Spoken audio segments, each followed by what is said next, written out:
Warm welcome, guys, to the Quintessential Experience. Back by popular demand, Xolani Gule. I had a lot of DMs, some requests about we enjoyed the first part, the second part. Now, I promised the viewers that Bazotola part 3. Sure. This is the part 3.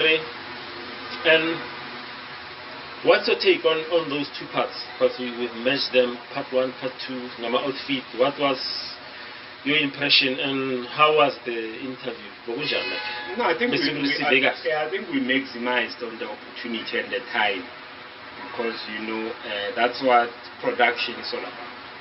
Yeah, and that's what maximizing on opportunities is all about. We have to make sure that you use whatever that is there. And I think the questions asked were also necessary. Yeah, we spoke about books, we spoke about high school days. Yeah. So you touched on very important elements. So when I watched it, I was like, no, and I see it's pushing almost 100 views. And so I think that's a great. Even Joe Rogan was talking about his early podcast at 200 views. So it's a way to go. It's a way to go. Even Nabo Mekji, podcast and chill. Yeah. You have to start somewhere. Starting somewhere, growing, challenges. Sure. I think my challenges, what they've taught me, yeah, I have to be persistent. I have to keep coming.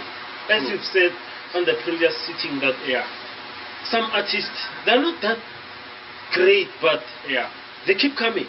They keep coming. You make a track, it fails, you come again, you learn, rectify your mistakes, and then I think that's the way of life. Because me starting this podcast was hearing stories from people such as you to be inspired, motivate people who are going through maybe the similar thing or they're still at school, but giving them advices that this journey is a long journey. Yeah. They have to be able to start somewhere. Exactly. I started with the microphone. Did the first episode, then I saw this thing is growing. It's doable. Yeah, let me push episode. For me, I take it one episode at a time, one guest at a time, one story at a time, and that's why I brought you back. That I was like, you're such a necessary voice. And resuming from where we've left on that part 2, I was so impressed. The things you were speaking about, God, your journey. So my questions were like, as you have a publishing company called Salmon Publishers. Sure. Please break it down. How does writing a book, or if someone watching this video wants to write a book and he wants to come to you, what packages do you have? Sure. Because there's primarily there's two types of people. There's one who doesn't even have a manuscript or anything, and then they say they want to write a book. They have an idea, but they don't have anything written. So you don't deal with them the same way you deal with someone who comes with a manuscript and say, hey, I have a manuscript, 100 pages written. I want this book to be published. So these are two different types of people. So the first one, we start with them from scratch. So okay, cool, let's conceptualize. Let's work around your idea. Let's start the process of writing a book. So there is a process that we use to write a book. Of course, I can't unfold everything to say this is how our process goes. But there is a process of writing with that author up until a stage of design, a stage of editing a book, proofreading a book, and cover design, layout, formatting of the book, until we do also legalities like ISBN numbers, and everything that a client may also need. But more than that, also the printing of the actual book, and also, marketing and distribution, launch, and other events. So, placing a book on bookstores, listing it on various sites. There are some people who can say the only thing we want is just for you to print our book. So we can't just print your book. We need to check it, because you can't just print anything. So we also look at that to say, are we printing a right thing? Are we printing a correct thing? Because we are particular with the clients we associate with. Sometimes you can just print something and it's a book written by an atheist, and I wouldn't like to do that. So that's why I check, and I'm able to say, no, your book, before we print it, we may need to make few adjustments and then print it, stuff like that. So those are our packages. And then someone can just say, no, I just want you to proofread my book. That's all. So we only charge you for proofreading. What is proofreading? Proofreading is editing a book, like final touch on a book in terms of grammar, technical errors, minor grammatic errors that may be in the book. So that's basically what is proofreading. And checking on silly mistakes that may be there. Yeah, that's what proofreading. You don't want the Bonang stuff. Yeah, Bonang is our prime example. Yeah. Because you just touched on something very important, that you have to look who's bringing the book, like an atheist, and you believe in God. Like, you don't want that cognitive dissonance where your ideologies clash.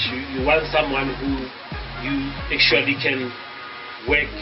We are on the same path, and then so that if maybe the book catches smoke, it might damage the reputation of the brand, of the company. So you avoiding such mistakes when you say you want to check the book first, the process, and then after that process now you can be able to print it. Yeah. So remember, what is a brand? A brand is your reputation. A brand is your integrity as a company or as a person. So if you compromise your brand, you are as good as nothing. So if I don't stand for that, then there's no way I can, it's like your favorite brand and it does something that you never thought they could do. Yeah. What would you say? So moving on swiftly, the package, how many percent do you take? And if someone wants to write a book with you guys, how many percent does it take? Does it take from the book sales? Or please explain the process so that there's clarity, because there's a lot of stories that's coming up, especially in the music industry, because of, I think the major problem is not clarifying things first. So people end up going to the internet complaining that, no, I was robbed by this company X for this X amount of money. So what do you do to clarify those things? Like, please break down the deal. Like, I'm here, I'm Sipho, I wanna write a book with you guys. I have maybe a manuscript and I wanna work with you until the final product. So yeah. Now our contract is simple, it's basic. The first part is operational fees. Operational fees means the amount of money required to get the ingredients, to get the book right. Let's say you want me to produce water for you, publish water for you. The money that we charge you initially is operations, for bottle, for the actual water, and for the packaging. So that's why we would say on that money, we're adding typing, we're adding research, we're adding data, we're adding designing a cover, we're adding layout, we're adding proofreading, we're adding the actual job that is needed for the construction of your book. The second step is the printing. And remember, on the first step, we also apply for your ISBN number and other things that are needed for your book. And the second step is the printing. Yeah, but on the first step, remember, there's also interviews with you, the writer. So we have to travel to your place. We have to do back and forth with you. So it's a lot of money. So that's the operation fee. And the second one is the printing fee. Now we print the copies. How much does it cost to print 100 copies, 200 copies, 300 copies? Then we print those copies. And the third aspect is that now that we have the copy with us, we have the bottle with us, how much is it? And if it's 100 rand a copy, then we take our 15% as per the royalty share. And you as the author, you take 85%. It's the inverse of mainstream publishing. Mainstream publishing, they take 90%, you take 10%. Jeez. Or they take 80%, you take 20%, or 85%, and then you take 15%. It depends on who you are. Why are they taking much? Because of they are doing much. They are doing a lot. You will sleep and get the money and get your share, but they will do everything. Or because of they will be outsourcing, let's say an editor, a researcher for you. So basically, when I work with you guys, we'll be meeting each other halfway, and at least for me, it's a good deal, so that at least money-wise, I'm covered. Even in terms of you guys, also money-wise, you're covered. There's no clash that no someone else took someone's money. Yeah, because Salmon Publishers is not a mainstream publishing company. It's a self-publishing company. So we tag with you to lead you through the process of publishing your own book. And some people come to me saying they charge them 50,000, and when they come to us, they pay 8,000, and their book is realized. Yeah. So you see, we are an affordable, a profitable business, because you are able to make profit as an author, but we are also affordable, and it's a workable system as well. Yeah. So does the company aspire to go mainstream, or are you looking to stick on being a self-publishing company? Or no, we don't aspire to be mainstream. Self-publishing is quite okay. Mainstream, there's no need. The only thing is to open bookstores. Open bookstores and advance our publishing provisions. That's basically our aspirations. Well, so in terms of so let's say the book is done, you finish with the book, do you also get it on bookshelves, everything, maybe do PDF for the client, or maybe have you ever thought about audiobooks also? Because I think now on the 4th Industrial Revolution, people are gravitating towards audiobooks. This book, I think it's gonna do well. It's gonna do well because it will resonate with a lot of people. It will teach us, even us who are aspiring to get married one day, so that we learn, who also YouTubers, also you're doing your work, so that things happen. There's a season for everything. So when we're going through hardships, we must always remember that we made a vow that no, we're gonna stick together, even in friendship. That's why it leads me to this second question. Yeah. As I was coming here to record this podcast with you, I was listening to On Purpose, J. Chetty podcast with Trevor. They spoke so fundamentally about friends. Even Trevor said that a friend has to be a person who I know you in different situations, not just with just having a podcast, and then it's done, but I have to know you in different times. How do you behave? Even if when you're not there, something happens, I'll be like, if Xolani was here, what would he do? How would he act? So can you please define a friend for us? Yeah, a friend, when you talk about that interview, Jay and Trevor, Trevor was picking up from their vacation, in Costa Rica. Yes. So, but he speaks something about, in whatever circumstance that you may be in, you are grateful that you are at least there with these friends of yours. You understand?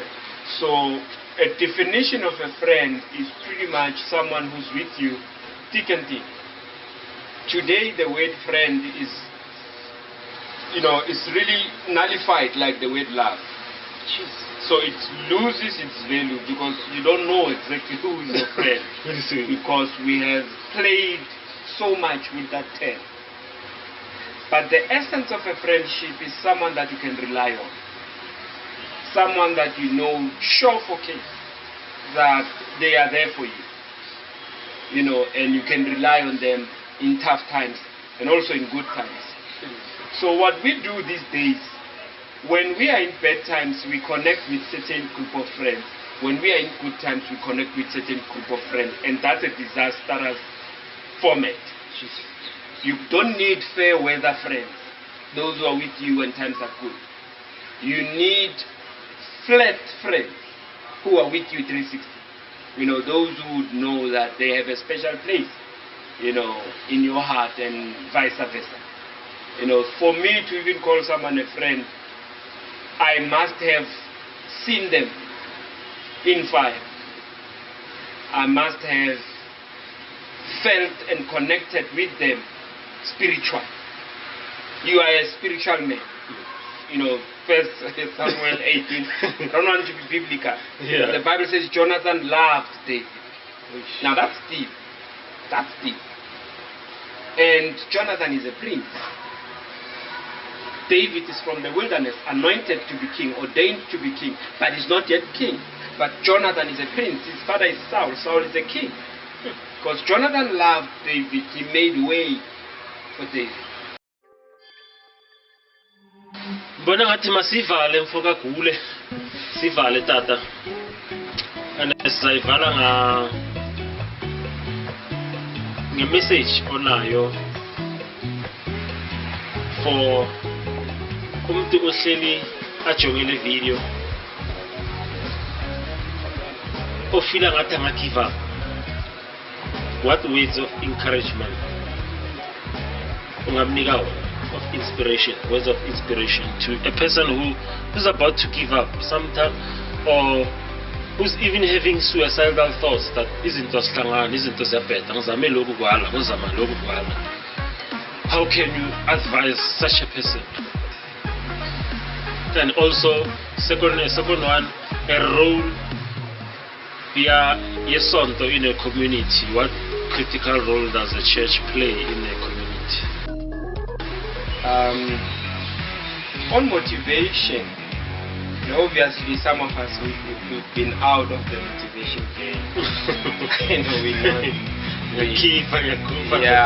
We're no longer motivational speakers, and I don't think I am a motivational speaker anymore.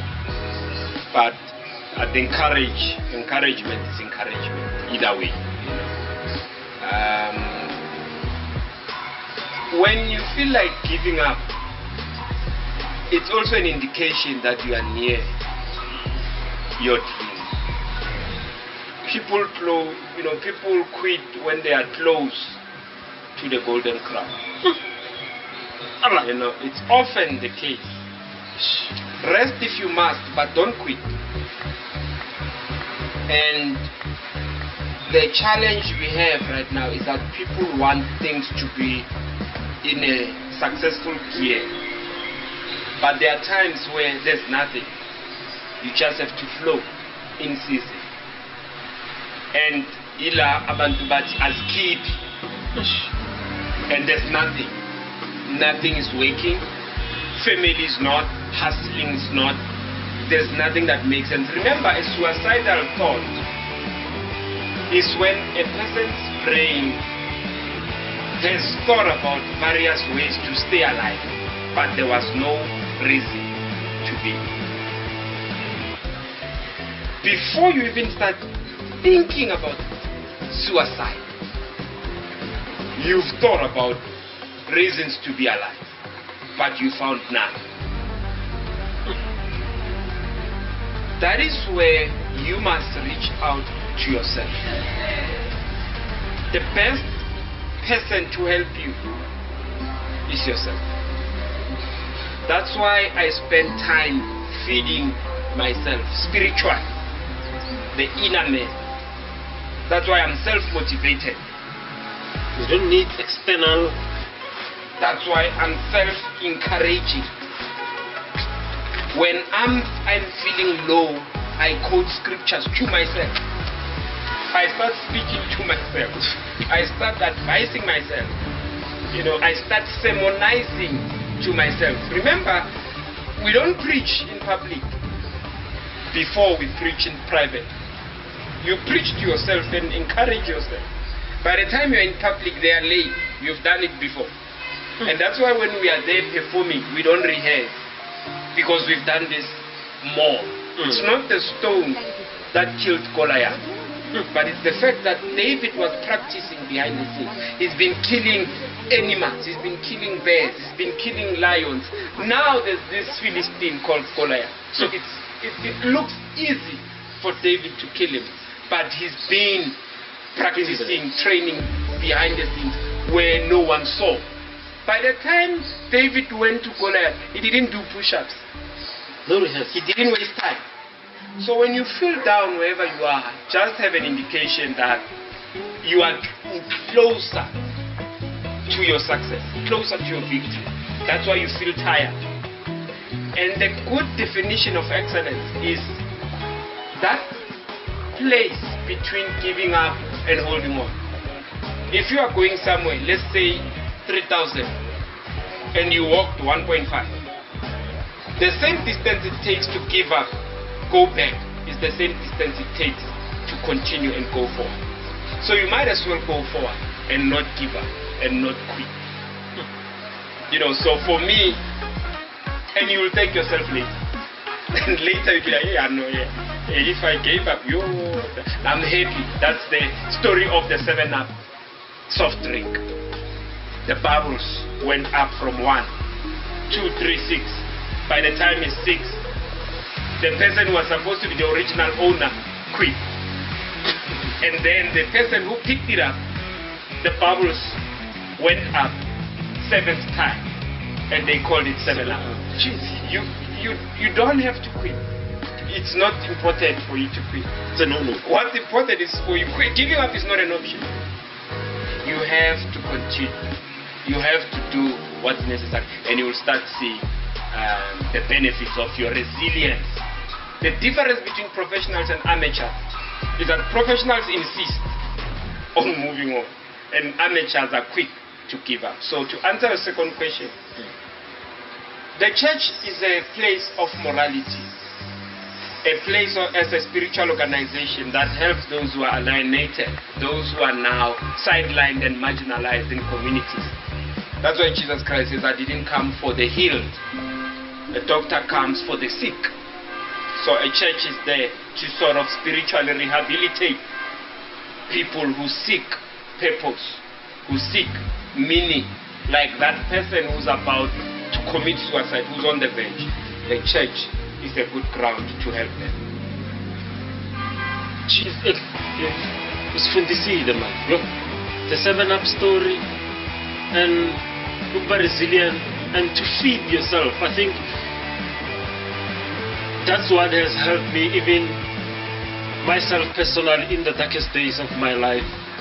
I think this podcasting thing has really helped me, because I had to watch a lot of podcasts and I found certain episodes that really speak to me, and I learned lesson that I'm not alone. Everyone has his other challenges. Even Trevor Noah on that podcast with Jay Chedi, they spoke about a person who doesn't have legs, who doesn't have hands, struggling, but is pushing, is surviving. And then that guy Jay Chedi went to the restaurant and found another guy who's complaining about the menu, that on this menu, on this buffet, there's things that are not yet on this menu. So we all have our struggles, and everyone, even the rich kid, even the person who grew up very poor. So why is it that most, in terms of suicides, the rich kids, you find most of them, they're committing this